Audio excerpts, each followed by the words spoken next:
Not at all, Charlie. Good morning, everybody. The Subcommittee on Telecommunications and Broadband will come to order, and the clerk will call the roll. Chairman Anchia. Here. Vice Chair Metcalf. Here. Representative Hernandez. Here. Representative Hull. Representative McQueenie. Here. Quorum is present. Quorum is present, members. Good morning, everyone. I want to thank you all for being here today. Thank you to the members of the public who are here to share their ideas and experiences. To the members of the committee, thank you for being available at this early hour. As a reminder for anyone present wishing to testify today, please ensure that you're registered using the iPad kiosks outside. And if you need any help with registration or unfamiliar with the process, Rishi, who is my teammate, is waving to the left, will be able to assist you. We respectfully ask that all those testifying today be clear and concise in your remarks. We have about 45 minutes before we need to start getting to the floor. So we want to have a productive meeting this morning. There are 3 bills on the agenda today, and the House is set to convene at 9 a.m. The last admonition is for members of the public, and let the record reflect the presence of Chairwoman Hall. Good morning. For members of the public today unfamiliar with this process, if members need to come in and out, it is not a reflection of their interest in the subject matter, but rather a busy time in the legislature. And for members who would like to close on their bill, simply make a request of the members of the committee for that opportunity. So let's begin by laying out, the chair lays out House Bill 2838. This relates to increasing access to and reducing taxation of internet services, and the chair recognizes Chairman Ashby to explain the bill. Welcome, Mr. Chairman. Well, good morning, and Chairman and members, thank you for having me up this morning. If there's no objection, for the sake of brevity, I'll just abbreviate my remarks here, and then be glad to answer any questions. Thank you. So what House Bill 2838 does is it's a cleanup bill for BDO, and it clarifies deadlines and requirements for program reports. It modernizes broadband speed standards to align with FCC definitions, current technology, and controller rule, while setting higher standards for school and community institution. It eliminates redundant mapping requirements by allowing the BDO to adopt the federal standards if it accurately reflects service speeds, including for schools and community institutions. It accelerates and enhances the competitiveness of the grant evaluation and award process. And lastly, members, it provides tax relief to support broadband expansion by exempting internet service access from sales and use tax. And with that, I'll be happy to answer any questions. Thank you, Mr. Chairman, and members. Just for purposes of context, Chairman Ashby carried the large bill establishing the BDO, and Mr. Chairman, this is simply a cleanup bill for that office, correct? That is correct. Members, any further questions? Okay. Let's see. Do we have? Yes, we do have a witness. Okay. So we'll call you back up to close, Mr. Chairman. Thank you. All right. Chair recognizes Shelley Botkin, Executive Director of the Texas Broadband Association, testifying neutral on the bill.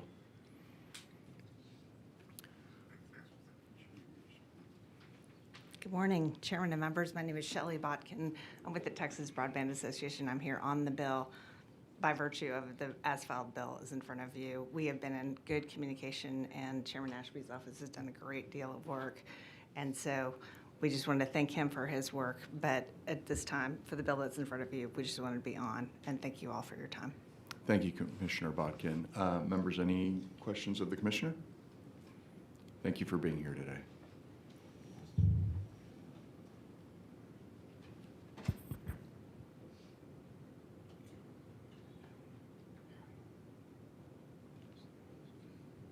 Okay.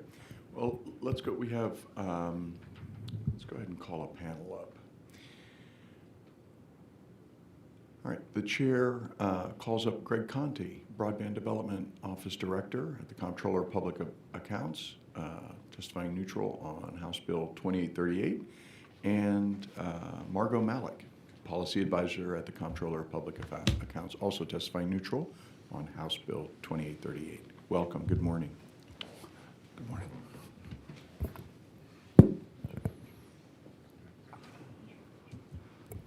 Yeah, we show you registered as Greg Conte, Broadband Development Office Director, Comptroller of Public Accounts, testifying neutral on House Bill 2838. That's correct, Chairman. Okay, Greg, please, after you. Greg Conti, Director of the Broadband Development Office, here testifying neutral on this bill and serving as a witness, Resource witness. recess witness. Okay, members, any questions of the director? Yes, Chairman Metcalf. Thank you, Mr. Chairman. With this legislation, are we changing speeds for broadband service? I can take that. Margot Malik with the Comptroller of Public Accounts, testifying neutral on the bill. Thank you. So the reason we are updating those speeds is because back in March of 2024, the FCC updated the threshold for broadband speed. They moved it from 25/3 to 100/20 megabits per second. And so this change is simply to align state statute with that new federal benchmark. This is necessary because eligibility for federal subsidies is tied to that definition of broadband, and it reflects the growing need of consumers for faster speeds to participate in the digital economy today. Thank you. One other question. So SpaceX, I know they're doing low Earth orbit technology. How important is that to state of Texas citizens? Great question. As you know, Texas is full of pretty remote areas, and those areas are, you can't really provide traditional broadband technology like fiber. It can be too costly and time-consuming to deploy. Controller Hager has always been a big proponent of utilizing alternative technologies when feasible, and this body has given our office the flexibility to use state funds to deploy LEO satellite technology to these hard-to-reach homes and businesses.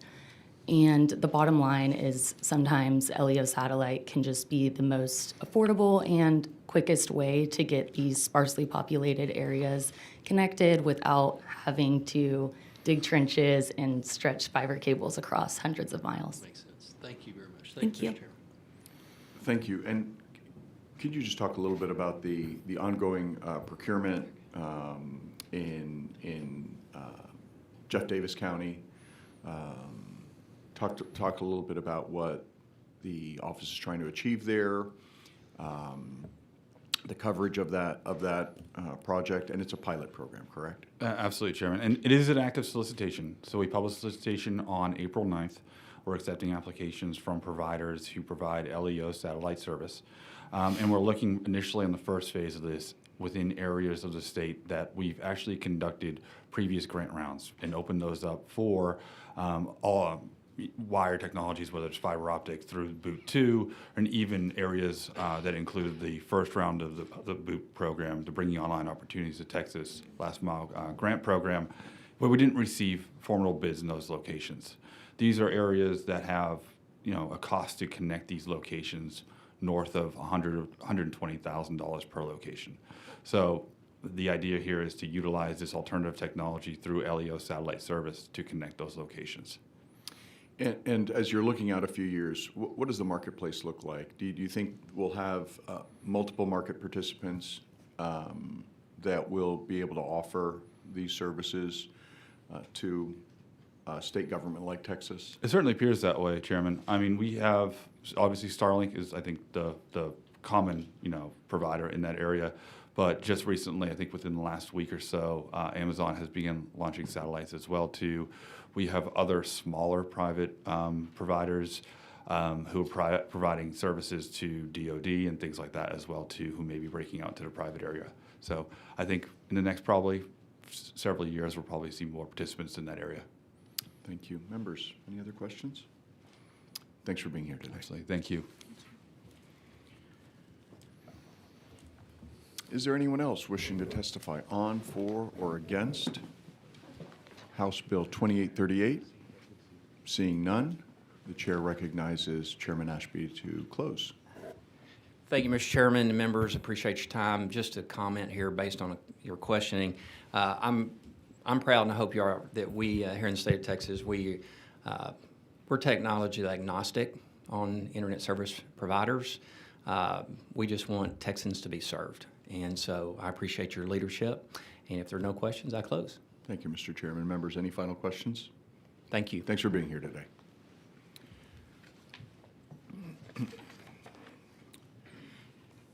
Thank you, members. If there's no objection, the bill will be left pending. Any objection?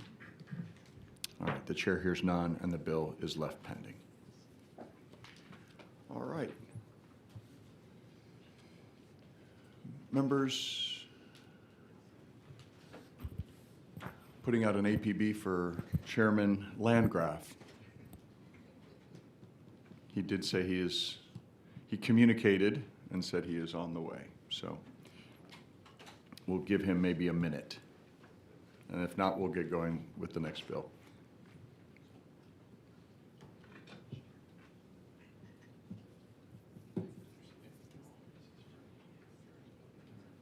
Quite right.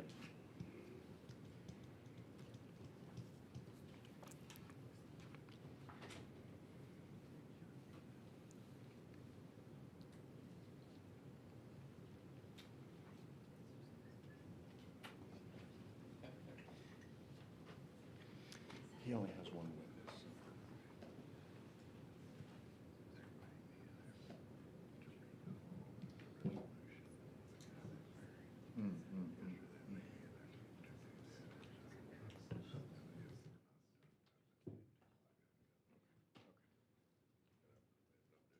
No, I get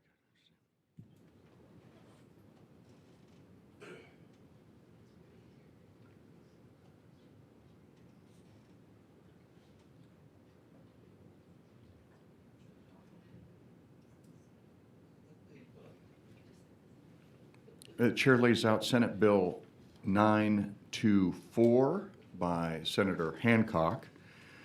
And the chair recognizes Chairman Guerin to explain the bill. Thank you, Mr. Chairman and members. I appreciate you all taking the time to hear this bill, especially so early on a Friday morning. Senate Bill 924 by Chairman Hancock. Relates to the entities that provide video services. And a cable franchise fee is an annual fee charged by local governments to a private cable television company as compensation for occupying the right-of-way for its cable lines. A telecommunication provider that installs lines in a city's right-of-way pays the city to occupy that right-of-way. Many cities across the country are suing satellite TV and video streaming providers to pay a separate cable franchise fee, and it means customers could pay 5% more, up to 5% more in each of their video streaming bills. And I don't know, at our house we have quite a few of them, probably more than we need. The video streaming companies do not have any infrastructure in the right-of-way like the cable companies do. 924 would add clarifying language to prohibit the municipalities from charging a cable franchise fee to satellite and streaming companies. And this will ensure continuation of existing state policy that video streaming providers and their customers do not owe franchise fee for streaming video content, and it will not reduce any existing municipal revenue. This bill is carefully designed to only restate current law in a clear manner to reaffirm the status quo, that video streaming providers and their customers do not owe franchise fee for streaming video content. And I'd be happy to answer any questions, and I'd like to reserve the right to close, Mr. Chairman. Thank you, members. Any questions? Representative McQueenie. Do broadband providers pay that franchise fee too? No. Thanks. And there currently is a law, there's been a lawsuit that's been ruled on. It's my understanding that same lawsuit is under appeal right now, and I think you'll learn a lot more about that from Mr. Woolens later. A lot more about it. Thank you. Thank you. Yeah, just for the record, it is subject to pending litigation. Thank you, Chairman Guerin. We'll call you back up to close Thank you, if you're Mr. available, Chairman. given our time constraints with the floor. All right. Chair calls up Kathleen Owen with Dish Network and DirecTV for Senate Bill 924, and John Hubbard, Texas Telephone Association, also representing himself for Senate Bill 924. Mr. Chairman, I just wanted to register in favor of the bill. I don't need to testify. Well, having spoken, we will ask you to come up. And you can repeat those same words on the record. Okay. We show you registered as Kathleen Owen, Dish Network, and DirecTV for Senate Bill 924. Is that correct? That's correct, sir. Please proceed. After Good you. morning, and if I may, I have a few documents, if I may present them to the clerk. Thank you, ma'am. All right, good morning, Chairman Anchia and members of the committee. My name is Kathleen Owen, and I'm an attorney with the law firm Orrick, Harrington, and Sutcliffe. I'm here today on behalf of my clients, Dish Network and DirecTV, in support of this bill. Thank you so much for your time this morning. This bill does not make any changes to current state policy, and it does not have a fiscal impact. This bill is a consumer protection measure protecting Texas families from increasing fees on every one of their streaming bills. This bill simply clarifies current law that streaming companies are not required to pay franchise fees. Only companies such as cable companies that have physical infrastructure in the ground, such as wires and lines in the public right-of-way, are required to pay franchise fees. This fee is paid to the local government as a form of rent in exchange for physically occupying that space. Streaming companies like my clients in Netflix and Hulu do not have any physical infrastructure in the right-of-way, so we don't pay franchise fees. Streaming companies are currently not required to pay franchise fees anywhere in the country, including Texas. So this bill will not make any changes to who does and who does not pay franchise fees.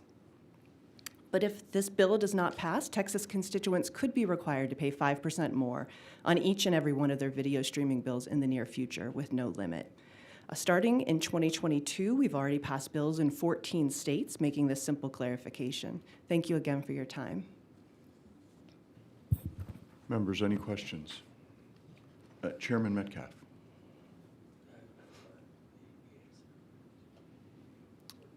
Okay. So just a quick question. You Yes, said sir. in your testimony, this does not change current law. That's correct, sir. Then why do we need the bill? It's a clarification, sir. There have been lawsuits around the country in 13 states, including Texas, where cities and municipalities have sought to collect franchise fees from streaming companies.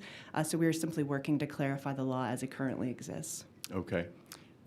Because if this is just a clarification, Yes, sir. because what it looks to me like is an exemption, right? You are seeking to amend Section 66002 of the Utilities Code, all right? And you are changing the definition of video service. And on lines 18 through 24, you are wanting to be very, very clear that it doesn't impact your business. So if there was no change to state law, why would you need lines 18 through 24? Respectfully, it's our interpretation that that helps clarify the law as it currently exists, but it does not change it. Okay. You finish Mr. first. Representative McQueenie, go ahead. Does this law codify current practice, though? Is that a better way of maybe putting it? Like, is anybody paying these fees today? No, sir, no one pays these fees today. So if this law were For streaming enacted- companies do not pay this fee. if this law were enacted, it would settle the lawsuit that is pending of if these fees should or should not be collected, correct? This is us making a legislative decision on it. But in current practice today, nobody's paying these. This is codifying legislative intent, sir. That's you- correct. In practice, no streaming companies are paying franchise fees. I defer to the judge on how we would resolve the lawsuit based on the decision of the legislature to pass this bill, but that is the intent, is simply to clarify the law and not change anything. So there's not a loss of revenue. This is potential cost to customers or potential revenue to a city. This is not currently coming out of my pocket today, and it's not currently going into anybody's city's pockets.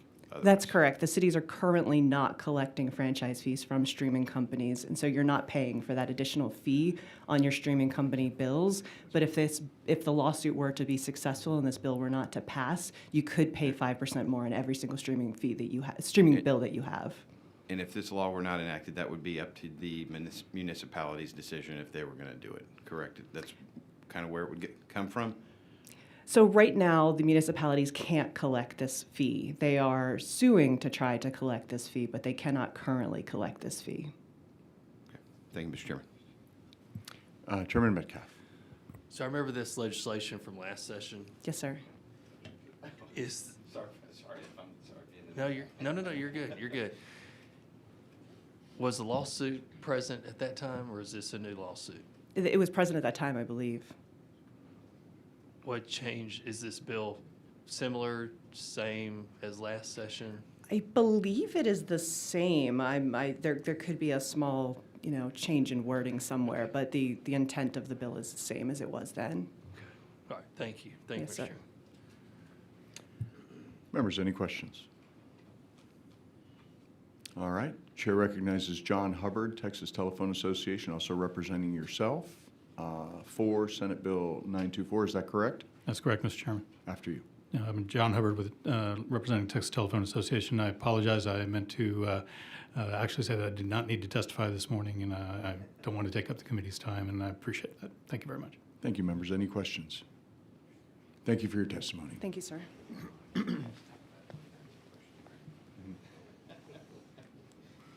All right. Chair recognizes the Honorable Steve Woolens, registered for himself, against the bill. Snapper Carr, registered as representing the Texas Municipal League and the Texas Coalition of Cities for Utility Issues, against the bill. And Nicholas Fernebach, the Manager of Regulatory Affairs for the City of Dallas, also against the bill.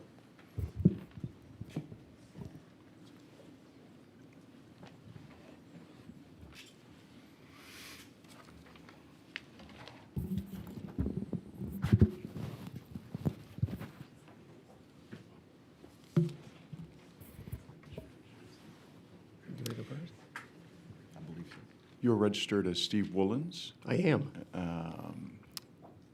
representing yourself, and you're against Senate Bill 924. Is that correct? It is. And were you chairman of State Affairs at one time? I believe I was. Welcome, Steve. And like you, I was here until 3 o'clock in the morning, all the time. Great. Welcome. Thank you so much. Shall I begin? Kindly. Mr. Chairman and members, thank you so much for letting me be here with you. I appreciate it, and I know your time is limited.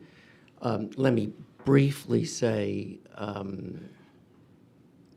that the bill before you I oppose, and I want you to know what my reasons are. Let me give you context. But first of all, Representative Metcalf, it's exactly word for word the same bill that you heard last session, and Representative McQueenie. It does change the current amount of franchise fees that cities will get, even if you cut the lawsuit out, even if you make sure that Netflix, Hulu, and Disney never pay a bit of franchise fee. The current franchise fees that are being recovered by the cities are going to dwindle, and it will dwindle as the cable companies, number one, as the customers cut their cables and move to streaming, you'll be losing that franchise that the cities are getting. And secondly, the cable companies that are behind me, Snapper will discuss this with you, but they'll start migrating their customers over to streaming to keep from having to pay the franchise fee. Let me mention two things. Number one is let me give you context. Let me tell you why I'm involved here, why I am here today. And secondly, allow me to give you my reasons for opposing Senate Bill 924. I'm an attorney. I represent 31 Texas cities in litigation against Netflix, Hulu, and Disney. That's it. Not against Dish, not against DirecTV, Disney, Hulu, and Netflix, 3 California companies for non-payment of the municipal franchise fee for use of the right-of-ways, the Texas right-of-ways, the public right-of-ways, for streaming their content to customers throughout the state of Texas.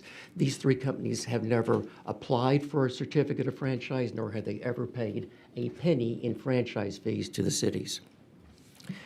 The suit alleges that they transmit video over wireline facilities located in the public right-of-way. And that allegation tracks word for word what the statute is and tracks word for word what the definition is that Senate Bill 924 seeks to change. Let me tell you what my reasons are now for opposing it. It is not a clarification, it is a wholesale change in the law. It redefines the definition of video services, and that's a definition that has been in Chapter 66 since 2000, Steve? Sure. Just hold on, Jeff. We had a little accident over here. Sure. And I just want to make sure that the committee has its full attention. I'm sorry. No, it's okay. Can the record reflect this? Not the first time? It's an interesting diversion. It's all right. Yes, yes. Members.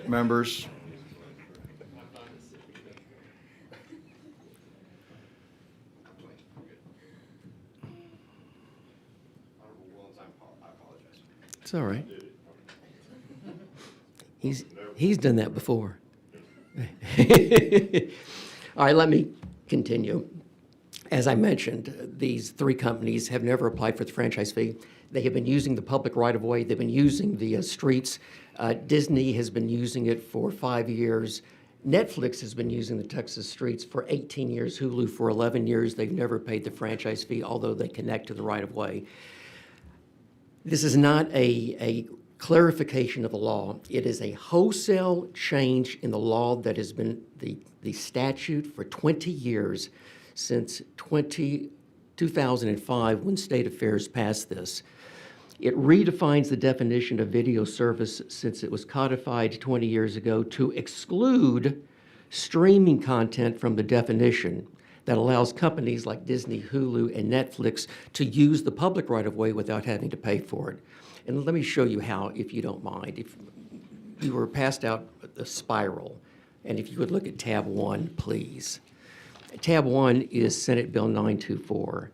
And let me show you how it redefines video service to exclude the streaming content. If you would look at lines 11 through 14, that's the current law that's been around for 20 years. Video service means video programming provided, and here's the magic language, through wireline facilities located at least in part in the public right-of-way. Public right-of-way is a defined term. If you would flip the page to tab 2, at the very top, it has the statutory definition of public right-of-way. It's the area on, below, or above the public right-of-way. Let's go back to tab 1. So looking at lines 11 through 14, the current law means that you have to go through wireline facilities. It is not, as Catherine, as the first person who testified, the lawyer who testified, the Texas law is unlike the laws in other states. The law is not that you have to own or operate or control the facilities. That's not Texas law. This magic language right here in line 12 and 13 is what's going to be changed. You have to go through wireline facilities located at least in part of the public right-of-way. So now let's see what this bill does. At line 15, it excludes, and at line 24, streaming content. So the effect of this is that even if you connect, when you do connect to the public right-of-way, if you're on the public right-of-way, you won't have to pay for its use if you're streaming. So the city can tear up the streets, you can tear up the streets, the streamers can tear up the streets, the city is there to have to do the maintenance on the street. This says that if you connect, you don't have to pay if you're a streamer. And there is no reason to have that exception for the streamers. There's no reason to do that. And incidentally, why would you do that? Why would the legislature do that for Disney, Hulu, and Netflix? I mean, what's the reason for doing it for those three? After all, first of all, they're using the streets. And if they're using the streets to connect their wire line to the right-of-way, why shouldn't they pay for its use? It is like a tenant paying a landlord or the lessee paying the lessor for the right to use it. It is the right to use it. It is like a lease. Secondly, this is Disney. This is Hulu. These guys are in California. These are behemoths. Netflix yesterday hit an all-time historic high. It's almost a $500 billion company in yesterday. And it probably has even exceeded that today. Disney, when it finally gets itself going, it'll be probably about $250 billion company. And Disney owns Hulu. These are giant companies. I understand the reasoning in the Texas legislature for protecting your own. I got it. If the Texas company, you want to make sure it remains a Texas company. If they're hiring, bless you, if they're hiring Texans to work here, if they're paying sales taxes, if they're paying property taxes, if they are expanding the economy in Texas, I got it. Protect Texans, protect Texas companies. These are California companies. There's not a one of them back here. They're not even here asking you to do this. If you look at the Ethics Commission's website, not a one of them has a lobbyist here asking you to get them out of this mess, to get them out of the lawsuit. Why would you do that?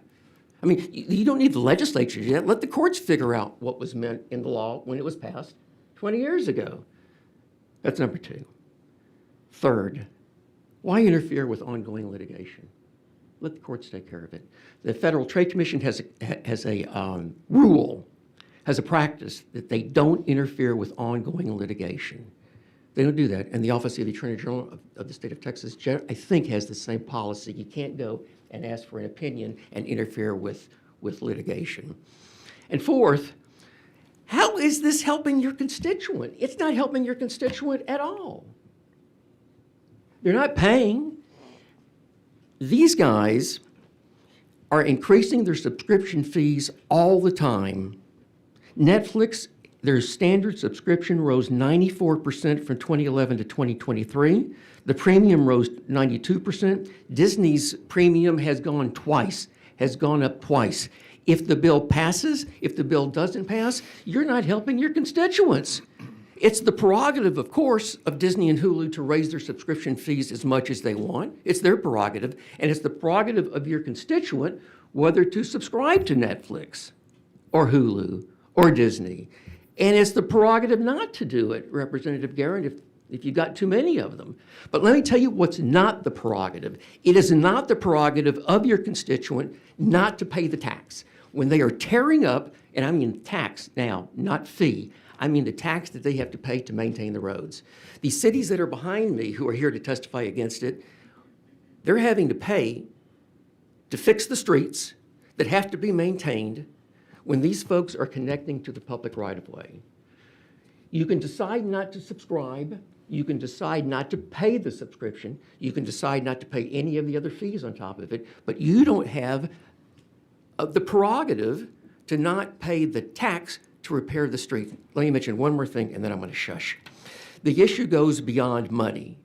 It goes way beyond money. It is a policy in the state of Texas that we have had for hundreds of years. You've had it for decades.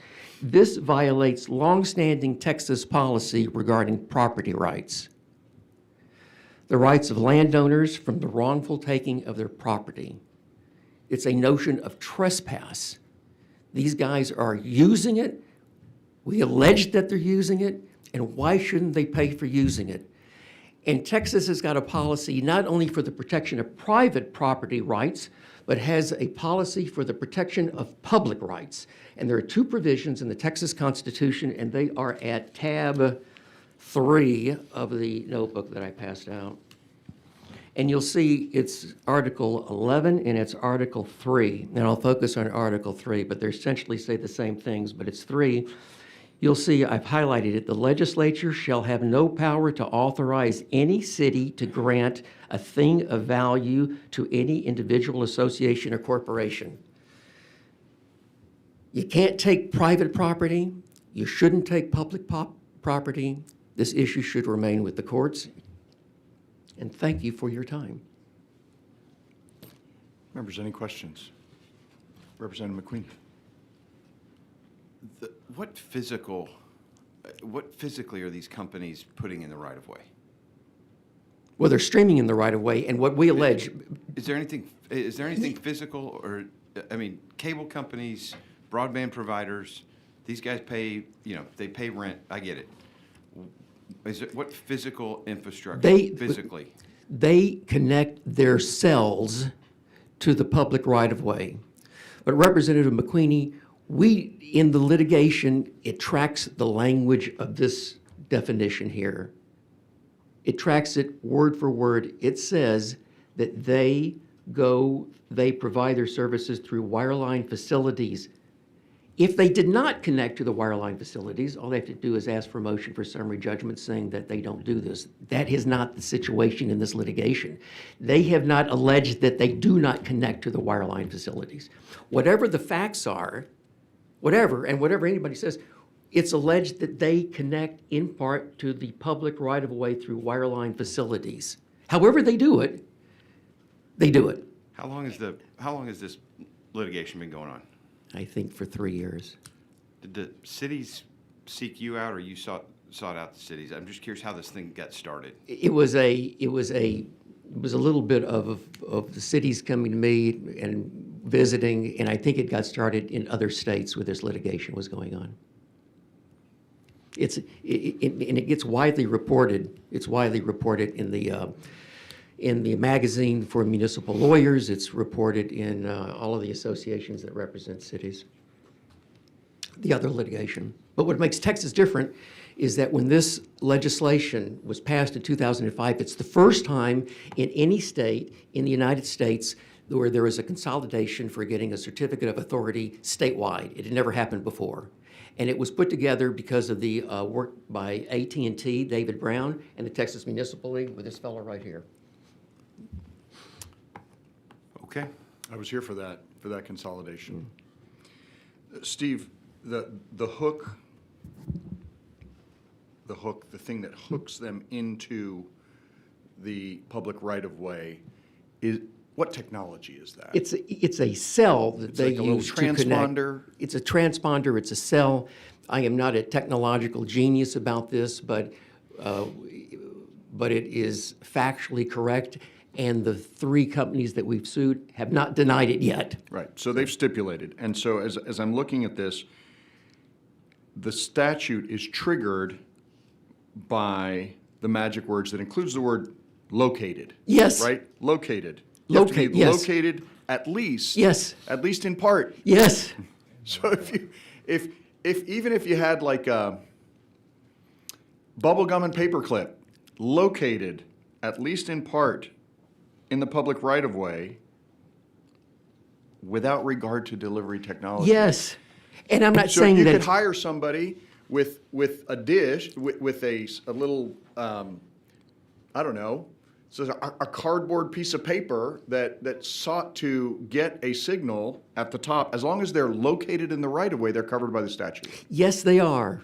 But I assure you, it's more than somebody holding a No, signal doing that. no, It's I'm very, using a very sort of a sophisticated farcical employment example. of equipment. Right. And the reason for this is that our constituents and taxpayers pay to maintain the public right of way. And those, for example, a satellite provider that did not use transponders in the public right of way, would they be covered? No. Would they have to pay any? No. They would have. You have to do line 12 to be covered. You have to do line 12. You've got to be connected in part to wireline facilities located at least in part of the public right-of-way, and the public right-of-way is the stuff above the sidewalks and the stuff underneath the streets. And all that stuff is supported with taxpayer dollars to maintain it. And remind me when this was passed. Was this 2005? 2005, portion of 20 the- years ago, Yeah, that's when I started. I remember. And the policy, You started January of 2005. that's right. So the policy, and just for the record, Steve, the great Steve Willens was my predecessor in office. So that is the discussion we're having now. But the policy that the state made was that if you use the public right-of-way, and it says at least in part, regardless of what your delivery method is, without regard to delivery technology, including internet protocol technology, without regard, Yes. then you pay. It's so straightforward. Okay. Okay. Members, any further questions? Okay. Thank you, Steve. Chair recognizes Snapper Carr, attorney with the Texas Municipal League and Coalition of Cities for Utility Issues against Senate Bill 924. Welcome. Mr. Chairman, members of the committee, again, my name is Snapper Carr. I'm an attorney here today in respectful opposition, Chairman McGarren, to Senate Bill 924 on behalf of the Texas Municipal League and the Texas Coalition of Cities for Utility Issues. Just to expand on this bill, not only in Texas, Texas is unique. We say that often, but in regards to our public lands, we are truly unique, and it dates back to our entry into the Union as a state, in that we retained our public lands when other states ceded them to the federal government.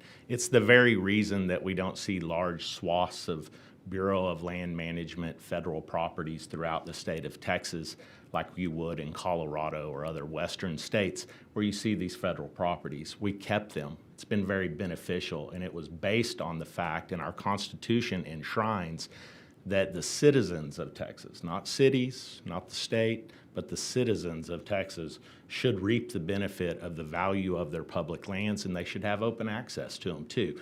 That notion and the basis of what we're here today to talk about, which is payment for the use of the public's property, has been very beneficial to the state. It's led to things such as the Permanent University Fund, the Permanent School Fund, collection of value on behalf of citizens for the use of public lands.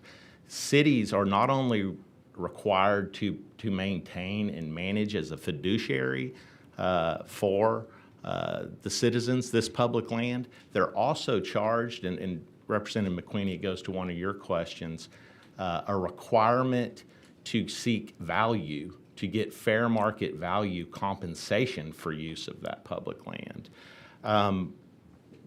Today we reference, going directly to the bill, that this bill is really a fairly straightforward bill. It amends two definitions in a statute that was referenced. That statute was passed in 2005. It was Senate Bill 5 by then Chairman Troy Frazier and Chairman King were the authors of that bill. It was passed in the second special session. It was a model for the nation, and it was emulated throughout the country. I had the opportunity to go to other legislatures and speak about this concept that we put because it was unique. We, for the first time, in these two definitions, were at the cornerstone of that unique landmark legislation that became a model for the nation. And it was because of some of the very conversation, Chairman Anchia, that y'all were just having about these definitions.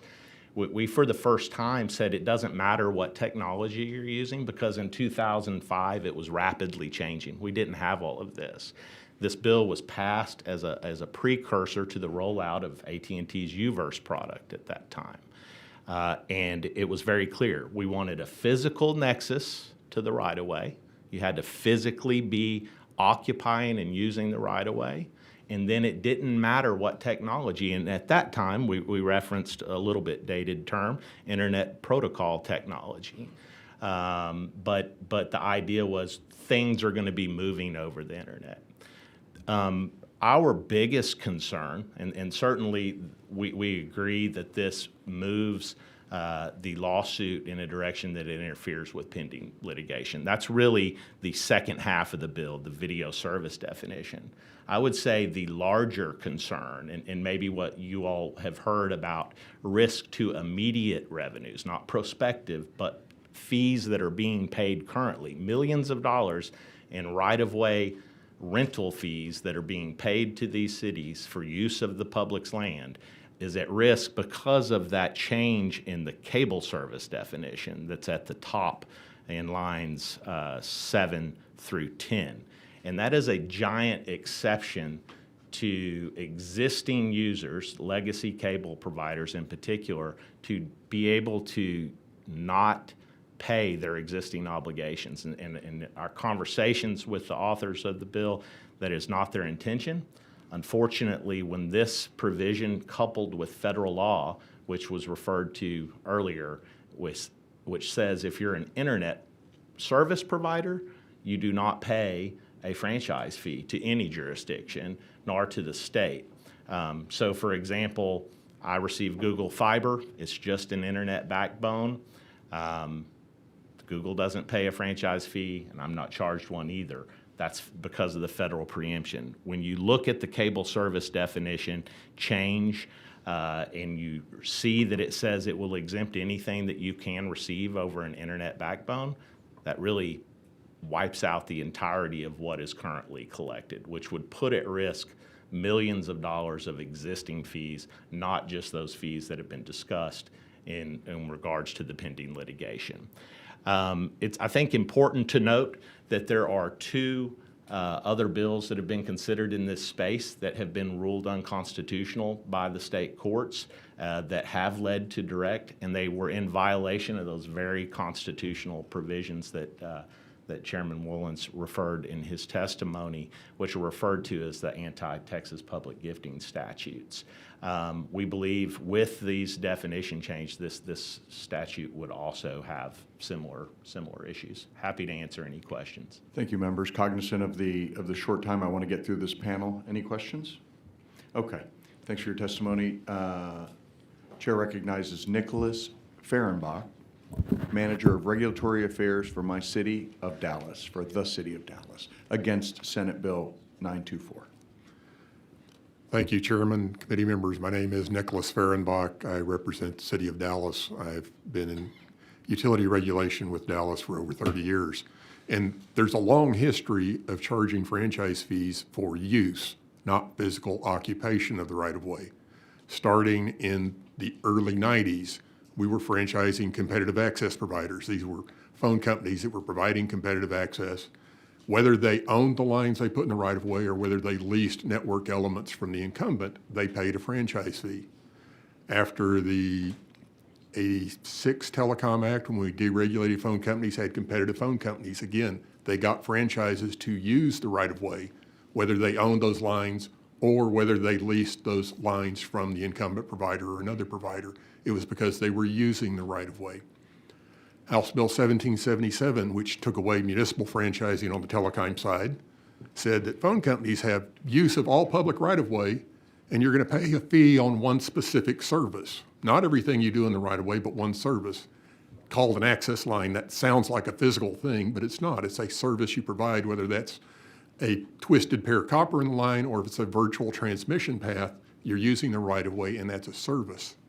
We fast forward to 2005 on the cable bill that took away municipal franchising, moved to the state, said cable companies, you can use all the right-of-way for all your business, but you pay a fee only on your cable television revenues.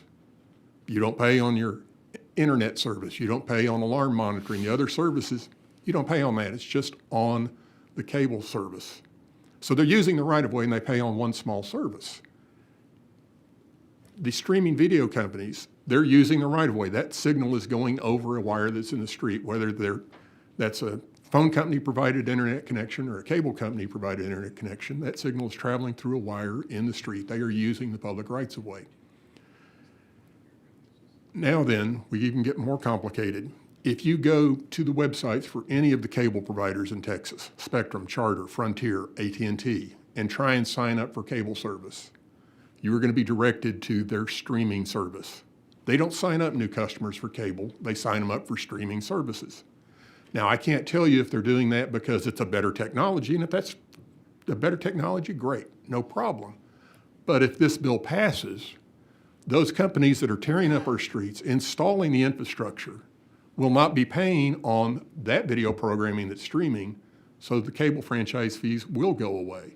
And you don't have to take my word for it. Like I said, you can look at their websites. You cannot sign up for cable service. It directs you to a streaming service. You have all these companies that are using it. Phone company pays on a fee on one particular service. Cable companies pay a fee on one particular service, and now we're trying to find ways to exempt some of those services. Franchise fees are declining from these companies drastically, but the use of our right-of-way isn't. You cannot drive down a street in Austin or any other city in Texas and not see streets being torn up by telecommunication companies putting in more infrastructure. My office takes complaints from residents on their utility companies. 30 years ago, we got about 3 complaints a month on cable service, and it was literally on the service, bad service, signal going out. This month, or last month, April, I received over 130 complaints, and those, nearly all of them, were about wires and infrastructure in the right-of-way that were substandard. Our work has increased drastically for these companies using the right-of-way, and we just want to make sure that if we're going to only charge on one service, everybody providing that service on lines in the right-of-way is paying equally, rather than using a small technology to avoid renting the public rights-of-way. If you drive down a toll road, It doesn't make any difference whether you own the car, lease the car, or borrow it from your mother. You still pay a toll for using the road.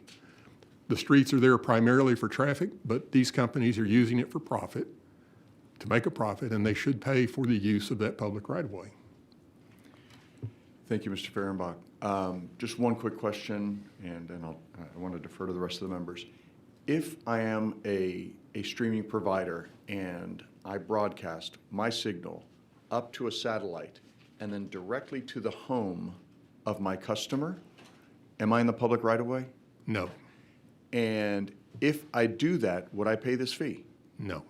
It is only when I'm broadcasting my signal to some sort of transponder or other device in the public right-of-way that this language, facilities located at least in part in the public right-of-way, is triggered, correct? That is correct. Okay, thank you. Members, any final questions? One very quick one. Yes, Mr. McQueenie. How much money does the city of Dallas collect in franchise fees annually? Current year budget is approximately $5 million for the city of Dallas. Thank you. Thank you, members. I appreciate your time today. We're bumping up on the floor. If there's no objection, the bill will be left pending. Is there any objection? Chair hears none, and the bill is left pending. Members, the chair. Yeah, we're planning on resuming testimony after the floor. The chair moves that the committee stand in recess until final adjournment or recess of the House or during the bill referral if permission is granted. If there is no objection, hearing none, the motion prevails, and the subcommittee stands in recess.